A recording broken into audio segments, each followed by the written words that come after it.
Hi folks, I know I haven't done a YouTube video in a long time. That may be either good news or bad news, depending on your perspective. And this is going to be weird because I'm doing this, excuse me, let's get done eating. I'm doing this one in a power failure. Yeah, so I thought, what else can I do? I can't watch Netflix, turns out. Can't drive my damn car because, what now? Oh, there's a part in the suspension that won't pass inspection, and waiting for the part to come in, and my plates are overdue. My plates expired, so I have to have a safety inspection before I can renew my plates. I have to renew my plates before I can drive on the street, or otherwise I get a ticket. And I've got enough tickets I can do without a ticket for expired plates. So I'm not going anywhere and can't do much around here, but I have power on my iPad. And oh yeah, the light over there, I wanted to, a little shout out to this Boundary E-bulb. It's 9 watts, 60 watt equivalent. You know how these LEDs work. But the beauty about this thing is, it's what it's doing right now, is it's got a battery, lithium ion something or other, in the base of it. And you just screw it in like a regular light bulb and you turn it on when you want it on, and it just sits around, but it charges all the time. And then, just like today is pretty cool, pew, power failure, and that light over there stayed on, and another light stayed on. And I got a couple other lights where I've taken the trouble. Back when, I bought about 6 of these guys and screwed them into the different places I thought would be important, and pretty handy. So, and yeah, I know that you're like, you're lying, Keith, there's no power failure. No, really. I know that looks like blue light right there, and the mouse is doing colors, and that obviously takes power, but that's on an uninterruptible power supply, and it doesn't help me as much as you might think. You know what? If I was playing a computer game that's not on the internet, I could do it. I might do that. I might play Borderlands 3. But anyway, the router, hub, cable modem, that's all downstairs in the basement, and it does not have a UPS hooked to it, so it's got no power. It's dead. So that computer is on, but other than making up a spreadsheet or playing a computer game that's on the computer and doesn't need to go through Steam or whatever, that it doesn't do anything. But the iPad does. So here we are. So I thought, yeah, I'm going to name this TRS-25 Bushnell, and maybe, because I got like 35 subscribers, and I'm sorry, the people that I know that are probably exclusively the subscribers, they don't necessarily care about guns and stuff, other than a few notable exceptions that really do, and I've sent them some private stuff that I wouldn't want to put up on YouTube. But what's my point there? Oh, yes, that maybe if I just name this TRS-25, it'll come up on YouTube's search algorithm if people are actually thinking about buying the thing. So 3 minutes into it, they're not going to watch this if I don't get to it. All right, so this is the TRS-25. It's really pretty cheap. I think it's like 80 bucks, which is really, really low price for a red dot, a decent red dot. And just in case you're not familiar with them, just run through real fast. I know you are. But a red dot is not a laser sight. It doesn't go out like I have a laser on one of my other ARs, but this is not a laser. Kind of is, but it's not. Let me dial it up a little bit here. Goes to 11. I'm not kidding. It goes to 11. This is seen in the movie Spinal Tap. So anyway, if I can get it to work right. See, there's no laser. See, there's no laser hitting any targets over there. And, oh, hang on. It's on safe, but this is loaded. So, yeah, that's ammo. That was ammo. Okay, so now it's unloaded. I know I put the mag back in, but there's not one up, so it's empty here. See, no brass in there, nothing in there. So anyway, I turned it on. That's right. So yeah, where's the? There it is. See, that's the red dot optic, but it's inside this Bushnell thingamajigger. It's not shining anywhere. In fact, that's too bright. Let me take it down a couple notches. It blooms a bit if it's too bright. I gotta find it again. There. Yeah, that's about the right brightness for this ambient light. Like I said, it'll go to 11. This is about a 6. But so you would put this on the target. That's where the bullet's going to hit. And it's got some kind of a parallax thing going on. And it's really pretty clever physics, optics going on to make this thing work. So the battery goes here, and then you got the windage and elevation. I'm sorry, I hit that table with the buttstock. Arg. Oh, and then flip up the iron sights, like so. Trying to watch what I'm doing in the camera rather than looking at it, so it's uncoordinated. But the point here I wanted to make is this riser here, it's the medium riser that you can get. And with that medium riser, this thing, I don't know if I can show you perfect co-witness. Oh, there it is. Look at that. Can you see the hole in the pip right there? And then look at that. It perfectly co-witnesses, and if you're not sure what I'm talking about, let me put that in front of my face so it's a different color. See that little hole in there? That's what you're looking through, and then the other end of it is that little peg right there on the front sight. And by gosh, that hole in the back and the peg on the front sight and that red dot line up perfectly. That's called co-witnessing. And with this medium riser raising the Bushnell up just enough, it will perfectly co-witness on a Picatinny rail on this AR at least. And this is, who makes this one? Oh, this is FN.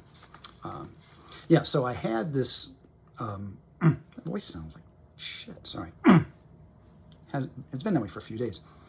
I had this on a shotgun, my Benelli M4, and I had it further back, by the way. It really should be further back, I think. I'm more comfortable with it back here. And it was working great. And I took it and I shot it and zeroed it. And I think I've even got a YouTube video of that. I mean, I put 6 shots right in, it's one big hole and it's right in the X ring. So I'm very happy. I was very happy with it. But then I thought, well, now what about the, what about something else? Because I got this, you know, huge Picatinny rail all the way down this thing. And I'm not using it for anything, you know, because I got the iron sights on there. Now I have another AR that has a pretty long Picatinny rail, not full length, but it's pretty much. And I put a scope on it, a 6-power scope, 1 to 6 power. So it'll go all the way down to 1 power, which means clear glass basically, and it'll do a 6 power. And then I put iron sights, just like this, flip up actually, on a 45-degree angle. So then if you're shooting with the scope and then you get into CQB, close quarters combat, you just tilt it like that. That's it, you know, because there's the iron sights right there, and you're back on your scope, and then you're on your iron sights, scope, iron sight. And it's just that quick, rather than having to monkey with your scope. What you would do is you'd have to dial the 6 power, and you got your head stuck in a scope looking 300 meters away, and all of a sudden there's some problem right in front of you. You got to dial the scope back down to 1 power so you can, you know, because you can't have your head stuck in a scope when there's somebody 20 feet away from you or something causing problems. It's all theoretical, but that's what you train for. So anyway, yeah, so I decided with all this rail here, let me try to put this thing on here. And now why is it so far down? That's complicated. I have this thing going in a tactical trap. It's a company, that's their name, Tactical Traps. And it's hard to describe. Actually, I've got a YouTube on it. If it's not public, I'm gonna make it public. And it's gonna be called something like, is this James Bond or what? Something like that. It's real close, you'll see it. And it's a picture of a mirror. Just look for the thumbnail if you want to see what the thing does. And anyway, it's got foam inside there that I had to cut out the foam to make room. And I had the sights down when I did it, like that. And I left the magazine in there, and I put this thing on maybe about that far down, just so it would fit well inside the mirror. It wouldn't fit well if I had it out where I use it that long, but so I cut the foam out and put it in there without this on there, and then I changed my mind. I was like, I think I'm going to put that on there. And turns out that even though the rail goes all the way down, there's a locking mechanism. Is this fucking hell? This is boring. I'm sorry. How can I make this more exciting? There's a locking mechanism an evil locking mechanism. Could be mystical powers in it, and it hits right here. If I have, not right here, but if I have this thing down where I mostly, God, my voice sounds stupid too. This is a shitty video. There it is. That's the way to promote it. Come see a shitty video. It hits if I put it where I want to, so I can't have this on there and still put it in the gun safe / mirror, which you may see if you want to go look at it. So I moved it up far enough to get it away from the locking mechanism on the mirror, so when I slam the safe shut, it doesn't hit. Otherwise, it would just straight up hit this damn thing and it wouldn't close.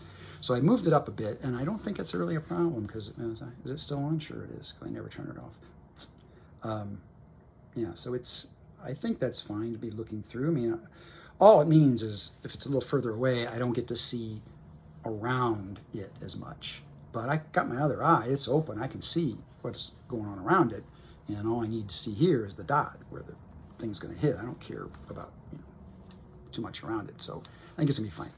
I say I always leave this on because I've gone through, I believe, 3 sets of batteries here because I forget to turn the damn thing off all the time. Let me see. There's that off. Yep. Still cracks me up that it dials to 11. Why not 10? But, it's like Spinal Tap joke. So, all right, so this is the TRS-25. So I think since I'm going to buy another one anyway because I stole this one off of my AR, right? I want to put it back, but I do want to, AR. I stole this off of my shotgun. Yeah, this is an AR, Keith. I stole it off my shotgun, and I want to put it back on there.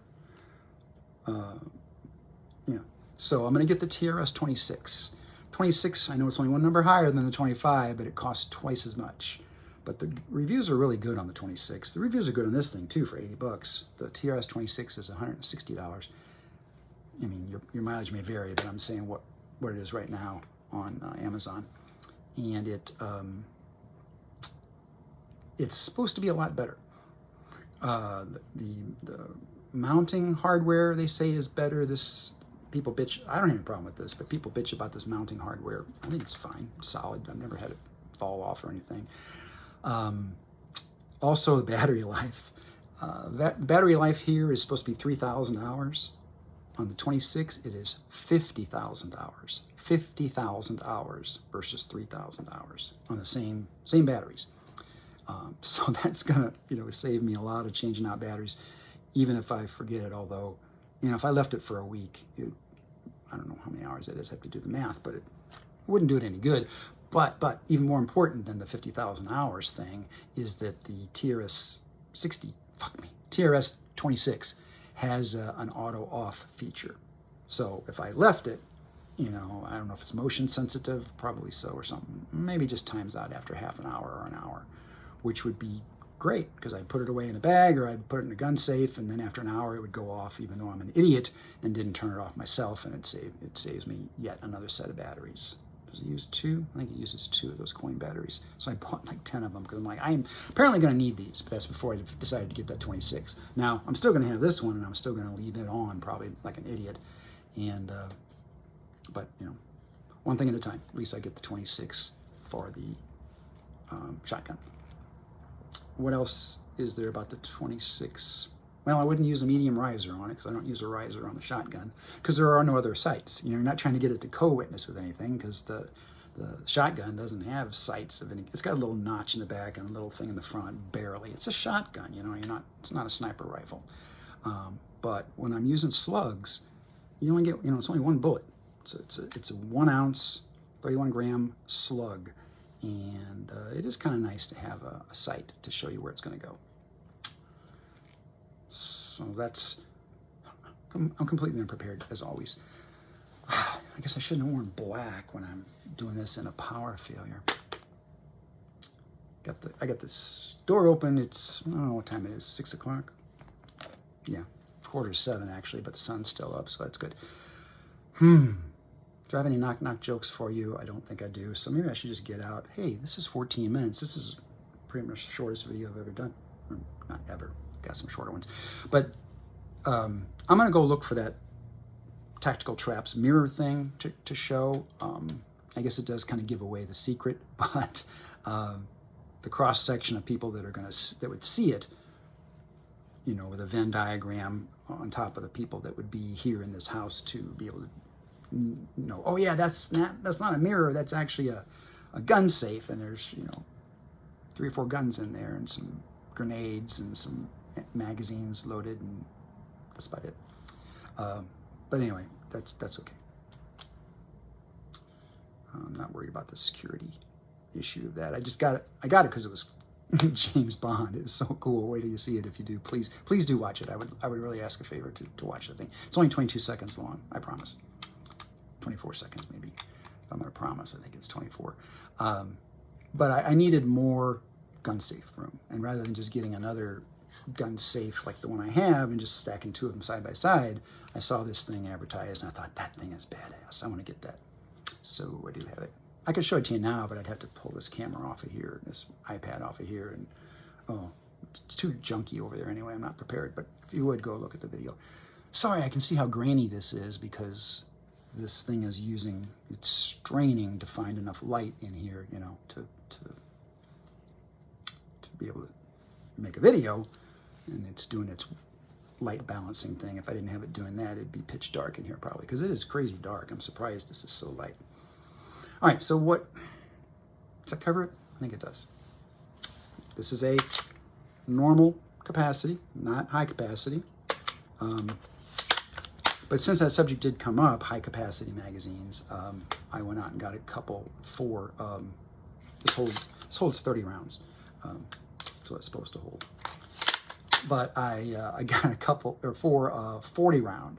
Yeah, now that's high capacity. Instead of 30 rounds in here, it holds 40. Why? Just because. I don't need the 40 rounds necessarily.